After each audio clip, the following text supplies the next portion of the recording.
By the end of this video, you'll know how to do 50-50s, and more importantly, you'll know how to skate ledges.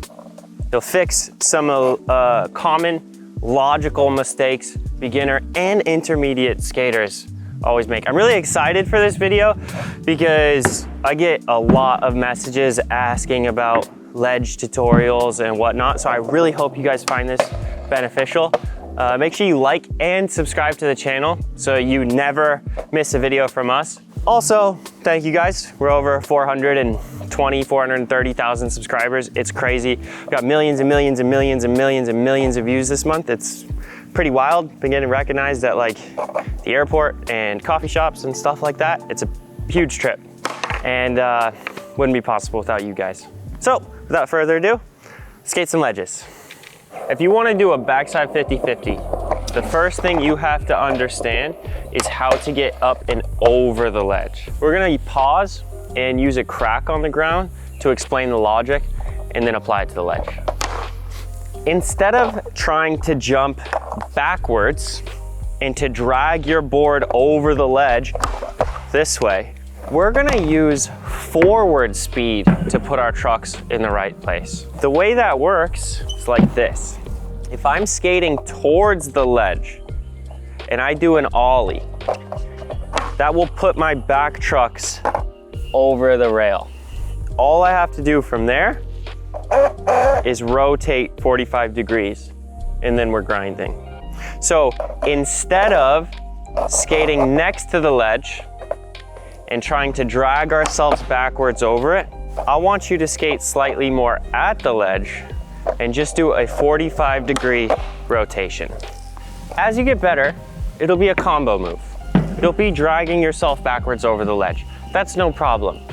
I can do it just fine. I know hundreds of skaters who can, but I also know hundreds of beginners who cannot drag themselves backwards and do an effective ollie. When you start trying to pull on your board in an awkward direction, a lot of times you're just gonna lose your back foot and do worse ollies because you're trying to do something that the board doesn't want to do.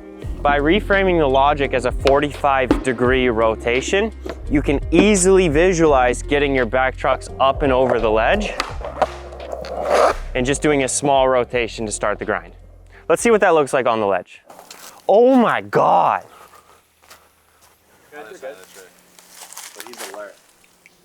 Lizard. Lizard. Okay, drop a comment if you like the lizard.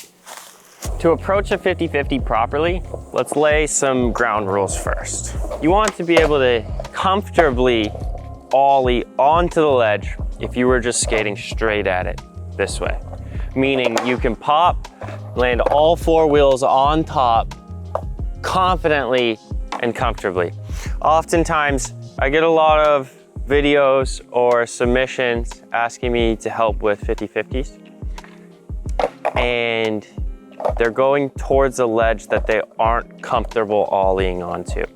What that does is just puts me in an unfortunate spot of saying work on your ollies. So if that's you and you're watching this video a little prematurely, go watch some of our ollie videos and put in the work necessary to at least get your foundation strong enough to where you can even apply these tips effectively.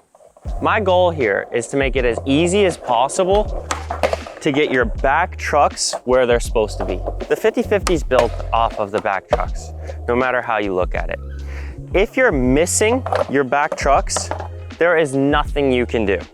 Whether you're overshooting the 50-50 and landing all the way up top, or undershooting it and just not even getting on the ledge, it's all built off of your back trucks. The reason that your front trucks aren't as important as your back is there'll be times that you land in a feeble grind.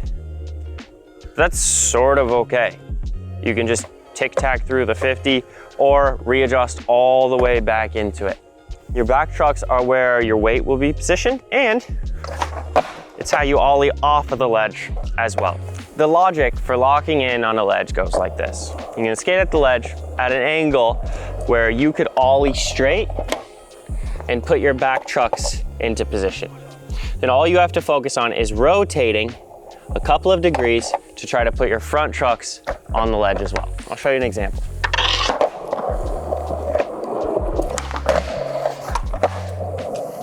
Using this strategy takes away the awkward feeling of trying to jump backwards onto the ledge. A hidden benefit that comes from skating a little more at the ledge is it keeps your weight moving towards the ledge after you lock in the 50-50. One of the biggest problems that beginner and intermediate skaters have is after they get on the ledge, their board starts sliding out away from the ledge and ends up falling off, and that puts you in a very awkward position. I'm gonna go over a few ways for you to stay in the grind safely.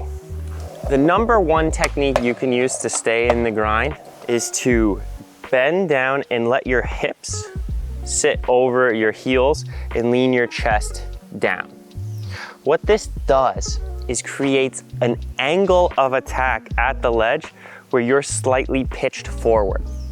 I know this is counterintuitive, but check it out. If I'm pitched forward, that means my feet can push towards the ledge, especially as I'm jumping.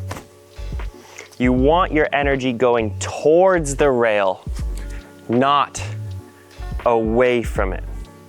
When you get on a ledge and your hips come forward and your weight gets over your toes, and then you try to jump, your board is gonna slide out this way and you go over the ledge. That's why you see some people end up landing like, you know, this on the ledge when they miss their 50-50. I don't think that should be the case at all. You should be positioned in a way where your momentum is moving towards the ledge and your body position is allowing you to jump off of the ledge safely. Okay, let's connect these first 2 points to make perfect logical sense to you. When you are doing a grind, your energy is not sitting still. It's moving forward along the grind, and it's also gonna be moving either towards the ledge or away from the ledge.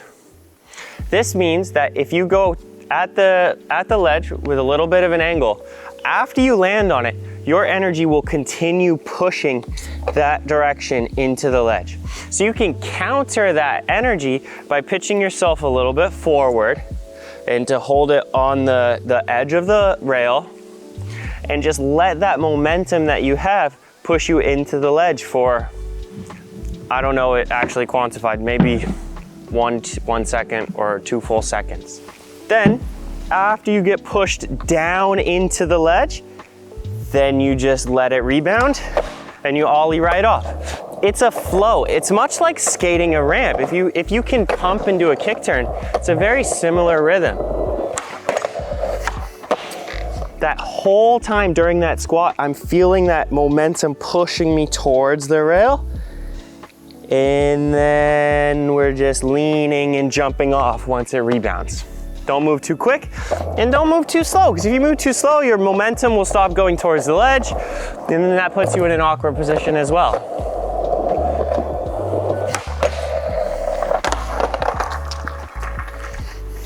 See how I got on? My momentum was carrying me this way. Then I started standing up, and there's not really much you can do from there. So if you keep those things in mind, you'll have a really easy time grinding actually.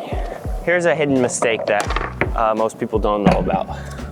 Obviously, your toe side wheels are in the air.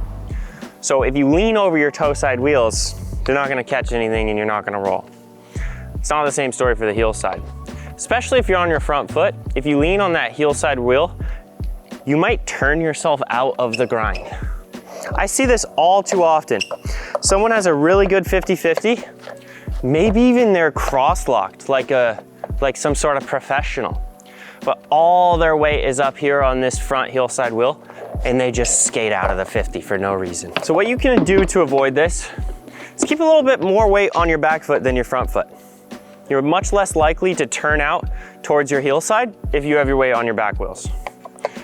Also, if you let your back truck slide out a little bit and go into more cross-locked, then by weighting your back foot, you can actually change your pitch angle just by weighting that back foot. Look, now I'm standing on it and it tips me over without doing anything.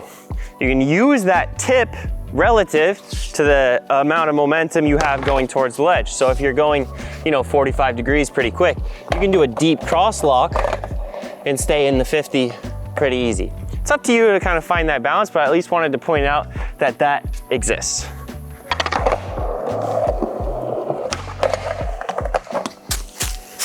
That was a good 50-50. Everything about it is fine. I just had too much weight on my front heel and it dragged me out of it. We're gonna discuss getting off the ledge, but whenever you're skating, you have to understand that it's your responsibility to fix the earliest problem that occurs. So if you're having trouble getting out of your 50-50s, it's your job to assess your skating and find the real first problem that's occurring. Because honestly, if you do each step properly and you have good balance and you have good timing and you're just following the right rhythm, getting out of a 50-50 feels a lot like riding off the end of a ledge. So if it's feeling really difficult, way more difficult, 2 times, 5 times more difficult than just ollieing off of a ledge that high, then your problem is occurring before the exit. If you're having trouble assessing your own skating and you don't know how to go about watching your own video, you can just join our online community and submit a video to me and I'll help you out with it. Essentially, the ollie off goes like this. You let yourself tip forward. And then as you're tipping, you just do a regular ollie. That will help drag you out away from the ledge. You don't need that much forward distance to clear it. Look, we can explain this as simply as you want or as complicated. I'm gonna start with the simple version. If you're leaning forward and then you jump, you go forward. There's really no way around it. Our instincts are good enough to where I trust that you're not just gonna jump and belly flop. You say, oh, how do I get my board under me? It's like, yeah, just jump off the ledge and don't land on your stomach and your board will probably be there, or at least close by. The more complicated version would say, okay, well, if I'm trying to drag my board backwards onto the ledge, then I only have time to go up and just move over like that. And the exact placement that I have to put my wheels on the ledge is a lot more strict than the exit. But on the exit, I have all the time to get up and down to clear, what is that? A couple inches. And on top of that, wherever I land on the ground doesn't matter. I can land very close to the ledge. I can land 3 feet away from the ledge. It's all the same. So just the risk on exit is just so much lower than the risk on entry. That's why it's a less technical procedure. Personally, I like the feeling of landing my back trucks first and then setting down my front trucks. It doesn't always happen and it doesn't always look like that, but my mindset is always saying, load my back foot more than my front on approach, on entrance, and through the grind. Oftentimes, I'm not really like landing it at 5-0 and then placing the front trucks down. Seems like adding an unnecessary step. But the way my mindset is, it feels like that's what I'm trying to do. Again, feel versus real, there's always a difference there. They don't always match up perfectly. So when I tell you, oh, try to land your back trucks first, that's gonna mean something different to you than me. The reality, what's really happening is I'm attempting not to overload my front foot throughout the grind. And that's my strategy to do that. You guys ever play Tony Hawk Pro Skater where you gain speed from grinding? There's a funny thing that happens, all right? So I'm gonna explain to you my logic why speed is always a good thing with grinds, if you can lock in consistently. If the ledge is sticky and you wanna do a grind and you're going slow, you're gonna stick. You can use speed and a little bit of load in that back foot to grind through all that extra stickiness, all right? Now, this is where most people get confused.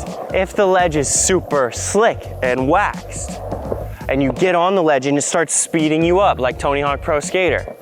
Most people slow down, but I say speed up, because now the speed you're going and the speed you'll be grinding are more similar to each other. The ledge won't speed you up. The ledge won't accelerate you as fast. You'll just keep that consistent speed all the way throughout the grind. Speed actually makes grinds a lot more predictable and easier to get out of. They're just scarier to get into. You know, another way speed helps get on the ledge is, this one is pretty obvious, but if I'm going really slow and I do an Ollie, I'm not gonna clear that much distance to get on the ledge.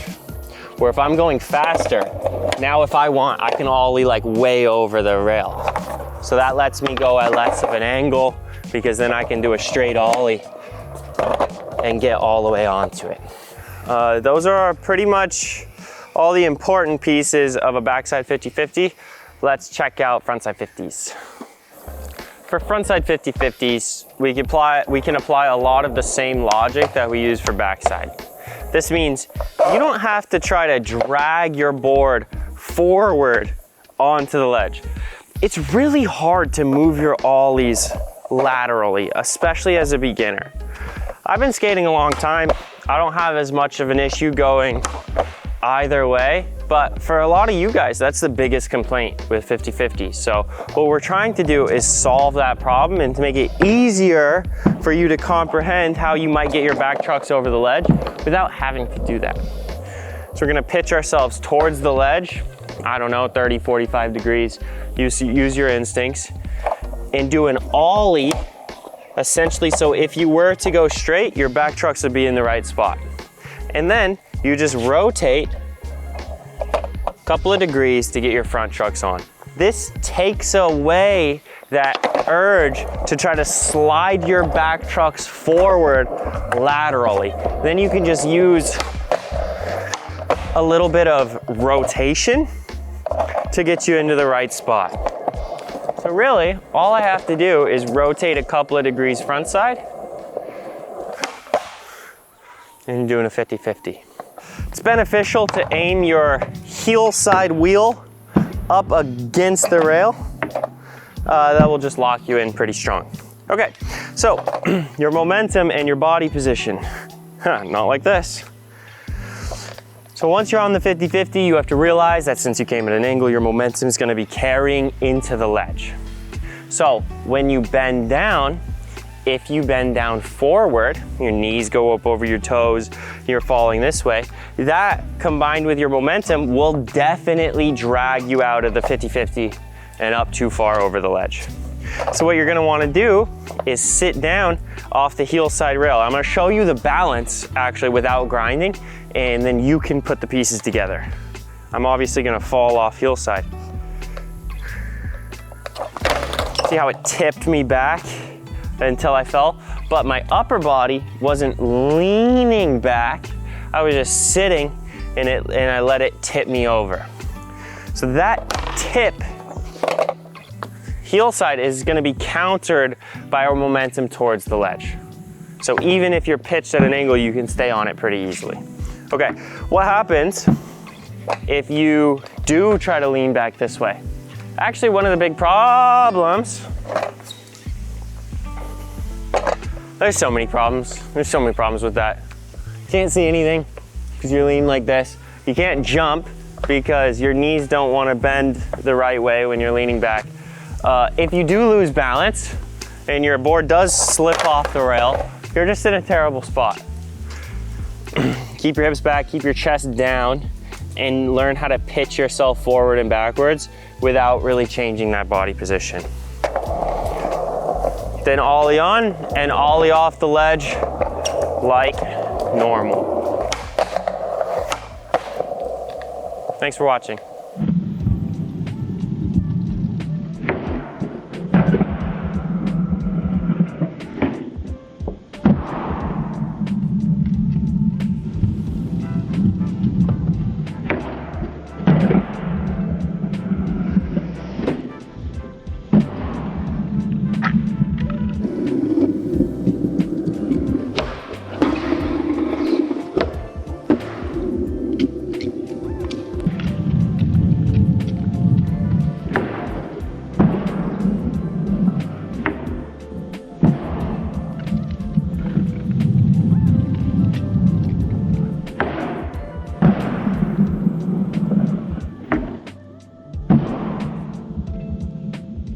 it.